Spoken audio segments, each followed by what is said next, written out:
Okay, all the examples that we have seen so far, the Fourier analysis theory, everything is useful only if the Fourier series of the given signal even exists. So we say that given a periodic signal, we'll decompose that into something of this form.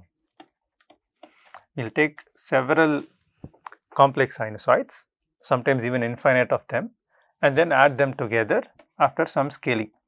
The scaling is by the Fourier coefficients. Now this is a series, right? This is a Fourier series. Will this series even converge for every value of t? Right? For every value of time, I can plug in t is equal to 0, I'll get one series here. I can plug in t is equal to 1, I'll get another series. T is equal to 2, I'll get another series. For every value of time, I'll get one series. How are we sure that this series will converge for every value of time? If it converges, well and good. Whatever theory that we studied so far, whatever properties we studied so far, everything will hold and we can use them. But even before we can go ahead and use all those things, we have to be sure that this series will converge for every value of time. How are we sure? In fact, it so happens that this is not true. It need not converge for certain class of signals. So there are certain conditions under which this will converge, and those conditions are called as Dirichlet conditions, and this conditions are put forth by the scientist known as Dirichlet and hence named after him.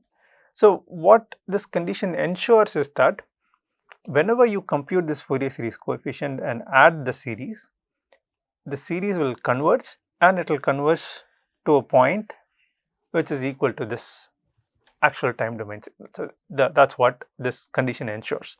So the first condition says that z of t must be absolutely integrable in a period. What does it say?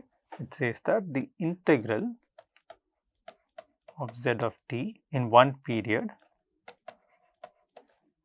should be less than infinity. So why is this important? So if you think about it, how did we compute this Fourier series coefficient in the first place? The Fourier series coefficient was computed using z of t and some sinusoid. Now we know that in one period, the sinusoid always has a magnitude which is bounded above and below. Of course, it cannot take a value which is more than 1. The magnitude is bounded above by 1. So if I try to evaluate this integral, how can I ensure that this integral is first of all less than infinity?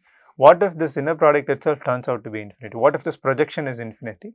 Then we cannot even express here, right? So if it is infinity for some k, then no matter what the value of time t is, always here I am going to get infinity, which does not make sense unless this z of t is also infinity, right? So how can we ensure that this integral, this inner product, is going to be less than infinity? So one way to ensure that is by ensuring this signal z of t is absolutely integrable. So if I say that this signal z of t is absolutely integrable in one period, then of course this entire magnitude is going to be now bounded above by whatever is the magnitude of the z of t, which is absolutely integrable. So the first condition ensures that the Fourier series coefficients are not infinity. So that's the role of the first condition, by ensuring that the signal itself is absolutely integrable in one period.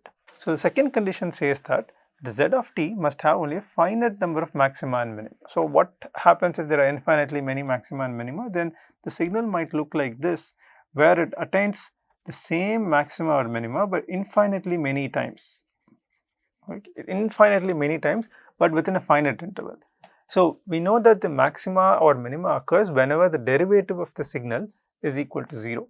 So this means that within one finite interval, the derivative on the right hand side, which is all a continuous signal, attains 0 infinitely many times. This means that the series has a problem in convergence, which will not happen pointwise. At every value of t, this convergence will not occur. So we need to ensure that there are only finite number of maxima and minima. So if there are infinitely many numbers, then the Fourier series coefficient or decomposition will not work. The third condition says that the z of t must have finite number of discontinuities. For example, if we have a signal like this, our rectangular wave, it has 2 points of discontinuities, right? This wherever the point where the signal changes amplitude. So you have a discontinuous point here and another point here. So it has 2 points of discontinuity, just finite, it is okay. So what if you had a signal which had several discontinuities, something like this, which kept on increasing in one period itself. So what if there are infinitely many discontinuities? Once again, what happens here is, whenever there is a discontinuity, the derivative does not exist at that point. So there are infinitely many points where the derivative will not exist for one side, so for the actual signal in one period. So whereas if you look at this side, the derivative will exist for all values here. So you cannot really say that here the derivative does not exist for infinitely many points on the left hand side, but on the right hand side the derivatives exist because these are all sinusoids which you can differentiate. The derivatives will all exist for infinitely many points at any point of time that you compute. So it does not make sense to say that on one side derivatives will exist, the other side will not exist. So whenever there is a point of discontinuity, you can compute the value of this series. It will converge to the mean of the left and right limits. So what does it mean? So if I compute this series, let's say we take this rectangular signal, okay, we will take this rectangular wave which keeps repeating, and let us say this is minus half, this is plus half. If I compute z of minus half, I know that by looking at this, I don't know if I should say it is 0 or 1, right? At minus half or at plus half, the value of this signal here is undefined, it is discontinuous, right? We cannot clearly say exactly what this is. Whereas if we compute this Fourier series coefficient ak e power j k omega minus half, it is defined because these are all continuous signals, there are no discontinuity in these sinusoids. So if I compute this, I will actually get a number, and that number will be equal to half, because it is the average of whatever that is present on the left side of this continuity. What is the average of the quantities that are present on the left and right side of this continuity? On the right side we have 1 and on the left side it is 0. So when we compute the Fourier series and evaluate the point at which the Fourier series converges at these points of discontinuities, it will be equal to the average of the left limit and the right limit, which is in this case equal to half. Okay. So the Fourier series always gives us a continuous signal. Even though the original signal might have discontinuities, the Fourier series always gives us a continuous signal, and at the point of discontinuities, you will have the value of the Fourier series to be evaluated to the mean of the left and right limits. So this means that if there are infinitely many discontinuities, then you will have infinitely many mismatches. At the point of discontinuities, the actual signal's value is undefined, but Fourier series gives you a very well defined value. So if it is only for a finite number of points, we can ignore that because it is only a finite number of points, and then at that point, if you try to compute what is the area of the signal, it is 0 because it is just at one point which has a mass 0. So you can ignore as long as there are a finite number of points, but there are infinite number of points where there is a mismatch, then we have a problem. So what we do is we ensure using Dirichlet conditions that our input signal does not have any of these problems. In fact, most practical signals will not have any of these problems. 99.99% of the practical signals will not have any of these problems. So if you have a periodic signal, all you have to ensure is that in one period, the signal is absolutely integrable.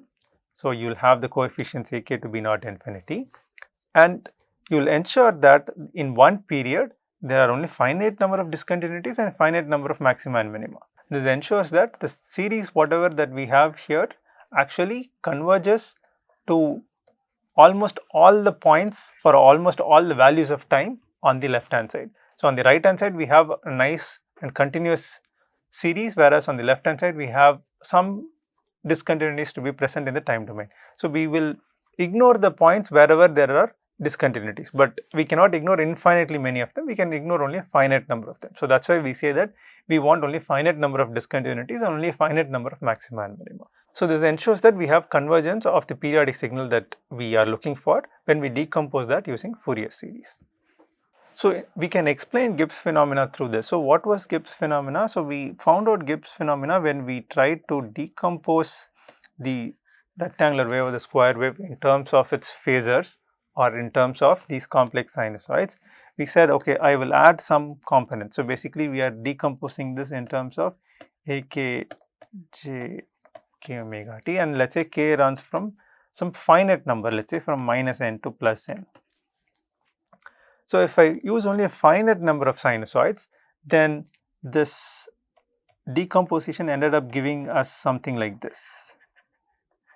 It did not give us a square wave, but it gave us something very similar with some ripples here, right? So these are what we call as ripples here. And why were the ripples occurring? Because there was a discontinuity at this point. Because of this discontinuity, even though there is only a finite number of discontinuity, at the point of discontinuity, the signal's value was actually undefined. The square wave or the rectangular wave signal was undefined. But the Fourier series had a very well defined value, okay, and because of that reason, it did not converge to the actual signal. See, the actual signal said the value is undefined, okay, but the Fourier series that said that there is a value that is defined, meaning there is a mismatch, and that mismatch is what we saw here that led to all the ripples.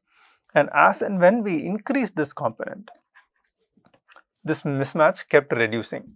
So it will converge to a point. So when you evaluate this eventually with infinite number of phasors, then you will get something very similar to the square wave, where at each of these points, when you evaluate the Fourier series, it will go to the mean on the left and right side of this actual signal. So this mismatch occurring for finite number of phasors or finite number of these complex sinusoids is what is referred to as Gibbs phenomena. When you use only finite number of these phasors to compute the value of the signal at a particular point, at a particular value of t, it does not converge. So this lack of convergence is what leads us to observe this Gibbs phenomena.